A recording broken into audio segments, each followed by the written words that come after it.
And our next speaker, Ms. Jehan Ali, is a professional optometrist with 4 years working experience in primary health care. She's a graduate of the Great School of UWI with a BSc in honors in optometry. She offers expertise in refractions and is a contact lens practitioner. Hi, good afternoon, everyone. All protocols observed. So before we start, I would like to try a little experiment. So what I would like you all to do for me is pull out your little brochures or pamphlets from optometrists today. If you don't have any, feel free to visit our booth, but for now, any brochure or pamphlet you collected today will do fine, okay? So pull it out from your bags, your handbags, wherever you collected it from. Okay, so what I want you all to do for me now is hold that brochure pamphlet about half an arm's length away. And I want you to see if you can see any of that fine print on that pamphlet. Half an arm's length away, not a full arm's length. Now, I'm sure some of you all are seeing a little bit blurry. Some of you all probably seeing fine. So what I want you to do now is take that brochure and push it all the way back, a full arm's length away. Is that any clearer for some of you all? Now you're probably wondering what exactly is going on here. Why is it when I push that further away it's a bit clearer, but when I bring it up a bit closer it's blurry? Well, that is what we call presbyopia. Now you're probably wondering what on earth is presbyopia. But before I get into that, let me just explain how the eye works. So basically, light usually enters through the front of the eye, known as the cornea, passes through the lens inside the eye and is able to be focused onto the back of the eye. And that is what gives us our sharp, clear vision. Now back to that word presbyopia. What happens is that when we're very young, that lens inside the eye is very elastic. So if you think of a rubber band, it's able to be stretched and pulled. So similarly, that lens inside the eye can be adjusted to help us focus on near things as well as far things. As we get a little bit older, or younger as the sign says, usually from about 40 onwards, that lens loses its elasticity. And as a result of that, we are not able to focus on near objects. So that's when you find yourself having to use a pair of reading glasses, bifocals, progressive, different type of lenses. So when it is you come in for an eye exam, what we'll do is a simple series of tests to help assess your vision, as well as we monitor the health of the eyes. And from there, we'll prescribe a pair of spectacles to help you see a bit better. Now, I'm sure some people are probably thinking, well, I can see the TV clearly, I can see the papers clearly, really not necessary to test my eyes. So instead of coming to check us out, you walk straight out past our store in Grand Bazaar or Westmall and head straight to the food court. You buy yourself, whether it be some ice cream or a chiller, enjoy yourself. Now, on your way back home, you're stuck in traffic, because it's Trinidad, you have a little bit of traffic, and you find yourself looking around, everything seems a bit blurry. Now, why is everything blurry all of a sudden? You manage to make it home, then you take a little nap for 2 hours, then you get back up and everything is clear. Now you sit down trying to figure out what exactly went on there. Why is it that 2 hours ago my vision was a bit blurry and now all of a sudden it's clear? Well, what happens is that when you're diabetic as well as pre-diabetic, when you have something that causes your sugar to rise, it actually causes fluid inside the eyes to enter the tissues inside the eyes, causing that tissue to swell. And that is what causes your blurry vision. Now, when your sugar returns to normal after a few hours, what happens is that that fluid exits the tissues in the eye. And that is why you're able to see clear again.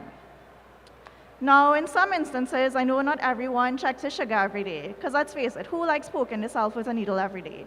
So some people, their sugar may be high for a long period of time, not knowing that.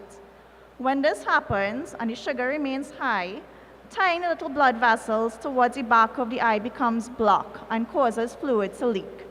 Also, what happens is that it causes bleeding towards the back of the eye, and we call this diabetic retinopathy. As this bleeding becomes more severe, it can actually lead to scarring, which can actually cause permanent loss of vision. So this is why we would strongly encourage you, if you know you're pre-diabetic, diabetic, or even if you're not sure, come in for an annual eye exam because we don't want to wait until you start losing your vision before we do something about it. Because in most times when you start to lose a vision, sometimes you may not be able to get back that vision you have lost. So coming in for an annual eye exam helps us to monitor any early changes towards the back of the eye so as to prevent that vision loss.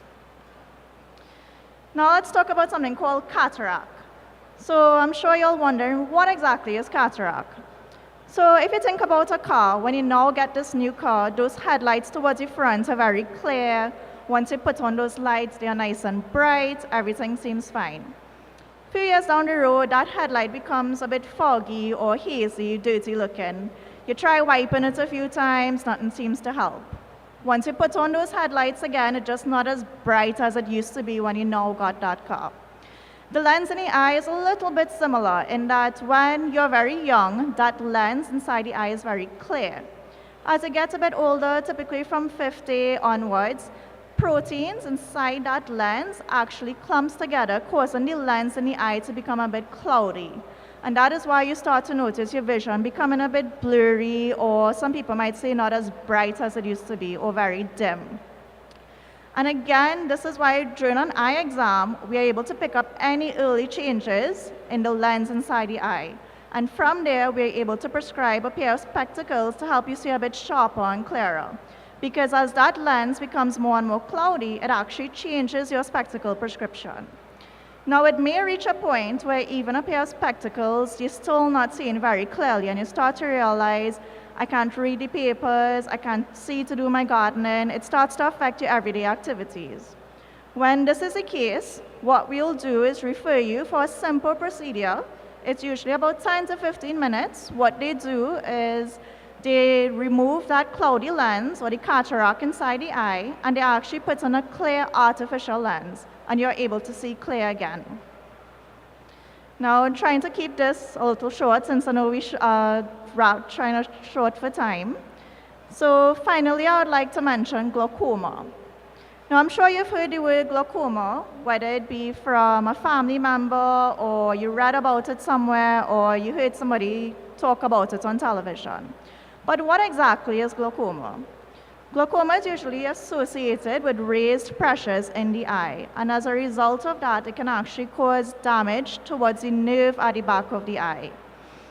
Now, it's also known as a silent thief of sight because there are usually no symptoms in glaucoma.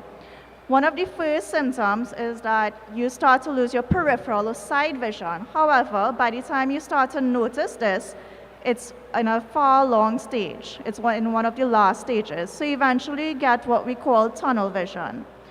So by this time, most people start bumping into things, walking into chairs, tables, and then it's only then they decide to come in for an eye test. But again, don't wait for it to reach late stages to come in. Because once it reaches this stage, unfortunately, it's not something we can reverse and get back your vision. Once that vision is lost, it's gone.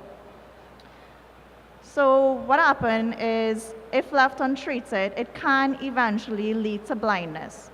So all these things, glaucoma, cataract, diabetes, all these are actually very common causes of blindness, especially in the Caribbean, because we wait too long to go see about it. All these are also preventable. So don't wait until you start losing your vision to come in. Once you come in for annual eye checks, we are able to monitor any early changes and be able to treat and diagnose any problems before you start losing your vision.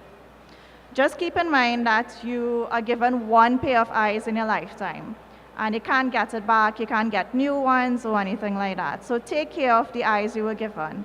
Come in for annual eye checks so you won't go blind or start losing your sight. Okay? Thank you.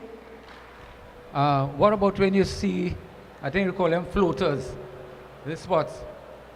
What causes and what can one do to prevent?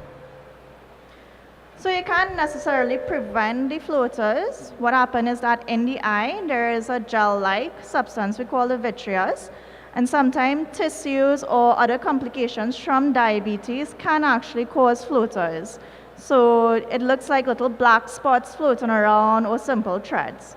So anytime you notice a sudden onset of these floaters, it's always good to come have an eye exam for us to determine what exactly caused it. But as in to prevent it, you can't prevent the floaters. Sometimes they just occur. Good afternoon, everyone. Good I'm afternoon. smiling because I'm not standing to boast about what I'm going to say. My mother is 93. She has never had an eye test. She can see the smallest speck on the floor. Should I base my mindset on her and tell myself that I will be like her? But I would agree with you that we should all take the annual eye test. But I Yeah. just felt I should talk about my mother who's 93. I guess it's the Almighty. Thank you. Yes, that is great to hear, but again, it's still good just to come check the health, make sure everything is good. Better to be safe than sorry. Why is it at this age, when we get older, we tend to feel as if we are falling on the side? You know, like we see shadows. What causes that? And you find a lot of elderly will always tell you, you know, they feel off balance. You know, so there's a shadow that seems to pass them. Is that a medical problem? Feeling off balance, sometimes it could be, well, with the type of spectacles you're wearing. I know some people say they feel off balance with the bifocals or progressives. To say offhand what exactly is causing that is a bit difficult because sometimes it could be a number of things. So again, the best thing is come in when we can actually see what's going on inside the eyes, then we would be able to give you a more accurate answer.